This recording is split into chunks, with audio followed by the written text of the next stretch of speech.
এবার ভারতেও সংরক্ষণ আন্দোলন। অসমের ধুবড়ি উত্তপ্ত হয়ে উঠেছে। সেখানে কোচ রাজবংশীদের আন্দোলন, আর সেই আন্দোলনে অসম পুলিশের বিরুদ্ধে লাঠিচার্জের অভিযোগ। ব্যাপকভাবে লাঠিচার্জ করা হয়, আর তার জেরেই ব্যাপক প্রতিবাদ। ধুবড়িতে আজ বন্ধ ডাকা হয়েছে। ছবি আপনারা দেখছেন এক্সক্লুসিভ। অসমের সংরক্ষণ আন্দোলন, উত্তাল অসমের ধুবড়ি। কোচ রাজবংশীদের আন্দোলনে অসম পুলিশের বিরুদ্ধে লাঠিচার্জের অভিযোগ, এবং পুলিশের লাঠিচার্জে অন্তত শতাধিক আহত হয়েছেন। আর এই গোটা ঘটনার প্রতিবাদেই আজ ধুবড়িতে বন্ধ ডাকা হয়েছে।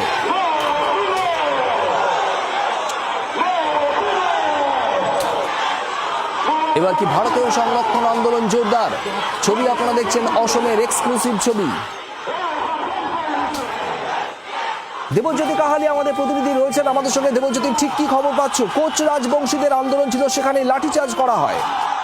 দেখো, একেবারেই যে আসামের ধুবড়ি জেলা, অর্থাৎ ধুবড়ি জেলার গৌরীপুর এবং গোলকগঞ্জ এলাকায় কিন্তু গতকাল কিন্তু এই কোচ রাজবংশী স্টুডেন্ট ইউনিয়ন তারা কিন্তু মিছিল করছিলেন, এবং সেই সময় কিন্তু তাদের উপরে গোলকগঞ্জ এবং গৌরীপুর থানার পুলিশ তারা কিন্তু অতর্কিতভাবে হামলা চালায় বলে অভিযোগ। এবং অভিযোগটা মূলত যে এই কামতাপুর যারা কোচ রাজবংশীরা তারা কিন্তু বলছিল আলাদা আলাদা রাজ্যের দাবি নিয়ে কিন্তু এই মিছিল সংগঠিত হয়েছিল গতকাল।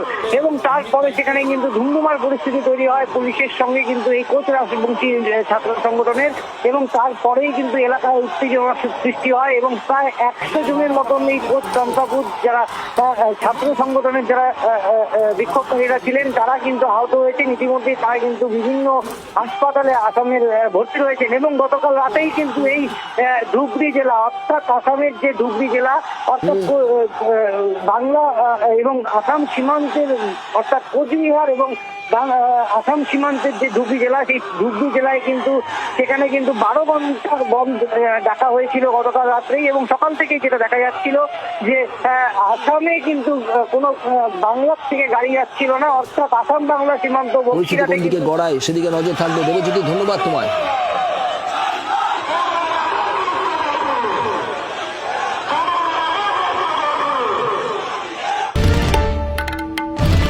বাংলার আওয়াজ, বাঙালির আবেগ, জি 24 ঘন্টা।